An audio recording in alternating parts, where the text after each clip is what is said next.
So good morning guys. Sorry it has been a little bit while since that last video, but this morning I'm actually out in Canmore and I'm on the scout for a little new location I've had in mind for a little while. And I actually headed here from the city this morning because the forecast said it would be a little bit warmer, but looking at my car here, if you can see that, it's currently minus 21. Yeah, not ideal, but this morning I do have a bit of a secret weapon in regards to the cold, and that's in the way of these. Some battery-powered heated socks.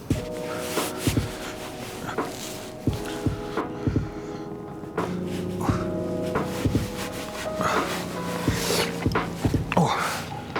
Right, now those feet are nice and toasty, let's go and check this spot out. It's a good little viewpoint up here. I mean, even that's a pretty nice shot, to be fair. So why am I in Canmore this morning in minus 21? Well, I am in the process of putting together another photography location guide, and this one will be sharing some of my best and favourite locations here in Canmore. So I'm also coming to kind of investigate a few other spots that I've had in mind for a little while. And right now you might be able to tell that I'm actually the other side of the highway from the town of Canmore, which you can see just in the background over here. And I know up here somewhere there are some really nice hoodoos, some kind of rock formations just sticking out this side of the kind of bank a little bit here.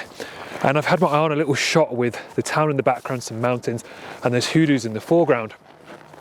And I partly waited for some fresh snow because I felt like that was going to make the shot look better. And also this is actually going to be one of the clearest and warmest days we've had in a little while. So believe it or not, minus 21 might actually be my best bet for not getting too cold. So this morning I've parked up on the road just above the trail down to the hoodoos. You might be able to see them just down there in the background. The other option would have been to park at the bottom and walk up the hill, but I didn't really fancy that, so I thought I'd come from the top and walk down. Although to be fair, it looks like those hoodoos are a little bit closer to the road down the bottom there than I first expected. But that's all part of it, kind of when you're scouting out a new location, I suppose.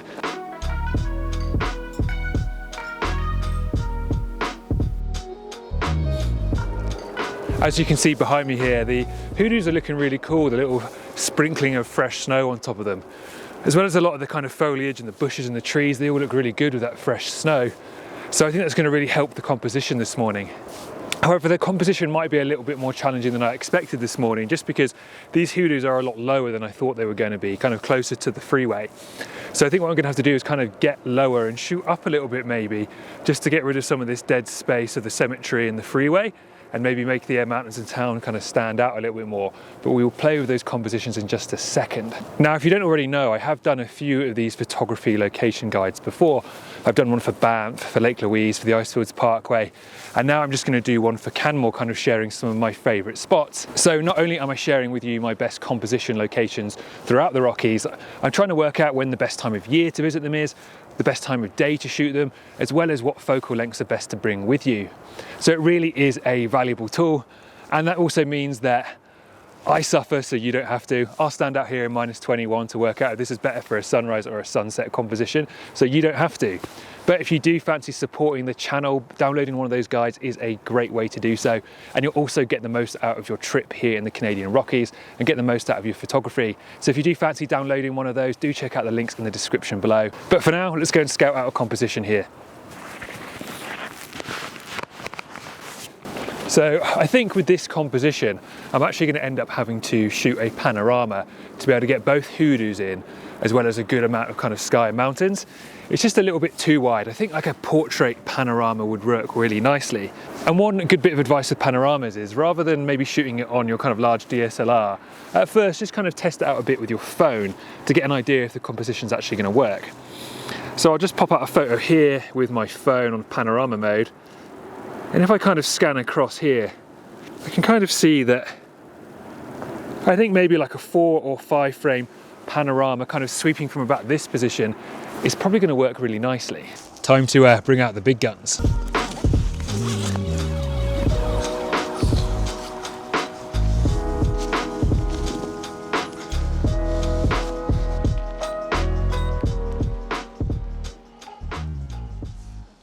So whilst I'm shooting this panorama this morning as well, I'm actually going to be shooting at 16mm, which is as wide as this lens goes. And I'm going to then shoot kind of 5 or 6 images panning across to stitch together. And the reason why I'm shooting so wide is that I want to include a bit of extra foreground and some extra sky, just so that when I stitch this together later on, I've got a little bit more play and a little bit more leeway in regards to cropping. And what you might find when you're shooting a panorama, especially if your tripod's not super level, like mine isn't in all honesty, you're going to get a little bit of a strange bottom or top, like a wonky bottom or top once it's all stitched together. So it's better to have that little bit of extra space that you can just crop out any errors like that. I'm also making sure here that every frame has a relatively decent overlap. So I'm going to overlap them by at least a third, if not half. Just because then as well, it gives me a little bit more leeway in the stitching later on.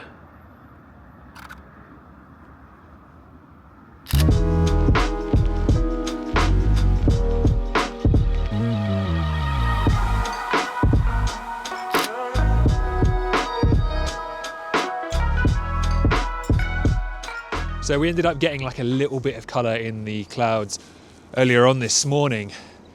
And when I was kind of planning the shoot, I was really unsure whether this was going to be better for sunrise or sunset. And the idea I had in mind today was, because the sun is essentially going to be rising from kind of over here, that once it gets high enough, if there is a gap in the clouds, it will cast some light onto the hoodoos and onto the mountains in the background. Like we have Harling Peak and the east end of Rundle here behind me. So I thought that could work really nicely. But obviously at sunset, the sun should set behind the mountains over there, potentially lighting up the clouds a little bit. So one thing you are going to find with a composition like this, where you have a town or a road in your frame, is that there's much more likely to be a lot more lights on in the town when it comes into the evening or into sunset, because obviously people just aren't around doing much at kind of 5, 6 in the morning. So what I might find later on is that if I wait around here a bit, I can kind of shoot the scenery and the hoodoos, maybe with some light on them, some light in the sky, maybe a bit of blue hour, and then kind of wait it out a little bit and also get some kind of lights on in the town as well. So it might be worth checking this place out later on at sunset. So what did you think of that shot from this morning? I think there's some real potential here, and unfortunately I didn't get the light that I was after, just because I didn't get a gap in the clouds to kind of cast light on the hoodoos or the mountains first thing this morning. But I think there's some real potential in that composition. It's definitely going to be worth coming back and checking later on this evening as well, to see if it's more of a sunset location. So now, just to kill about 8 hours in -20. Right, we are back. It's 8 hours later. It's about 20 minutes away from golden hour. The electric socks are back on and heating up. So it's time to maybe wait around a little bit and see what we can get. We might have to wait for those lights to come on in town. So I'm kind of hopeful for tonight, or if I don't fall down this bank. There's quite a lot of high wispy cloud in the sky. So hopefully once the sun goes down a little bit more, that will catch a little bit of colour. But what I might have to actually do this evening is shoot a panorama for that colour, and then maybe even wait around until the lights have come on and then shoot that panorama again, so that I can kind of blend the lights on in town whilst that colour's in the sky. So a little bit of a time blend. Good technique I quite like using, but we'll see. It's always hard to blend those together when you do the panoramas like that, like two separate ones, because I'm not doing it really mathematically or even particularly well. I'm just kind of panning across, so they're not exactly the same each time, but we will give it our best shot.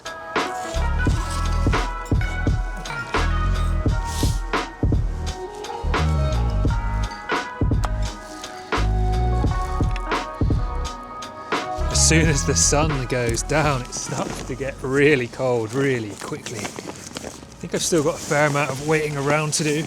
Not entirely sure how this is going to turn out actually. A lot of that cloud's disappearing, but there are lights starting to come on in the town of Canmore below. So time to chuck on another coat and wait it out.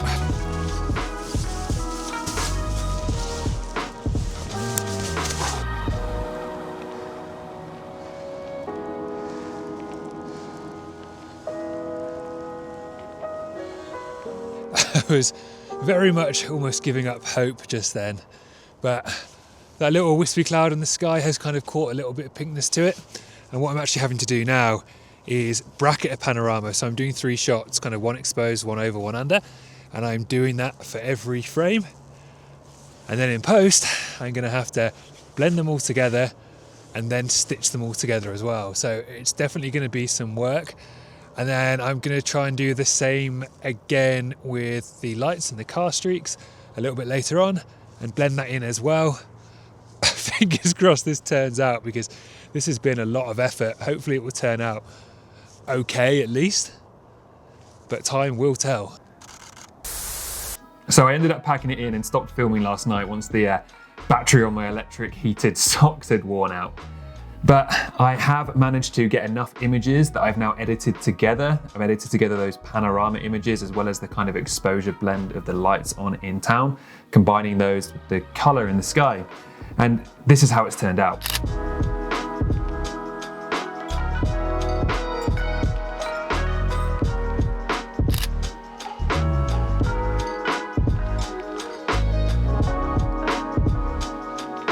So what do you think? Does it work better in the morning? Does it work better in the evening? I'm not entirely sure on the composition myself, in all honesty, but let me know what you think of it in the comments below. And once again, if you do want to help support this channel, downloading one of those photography location guides in the link in the description is a great way to do so. And I appreciate you watching, and hopefully I will see you on the next one.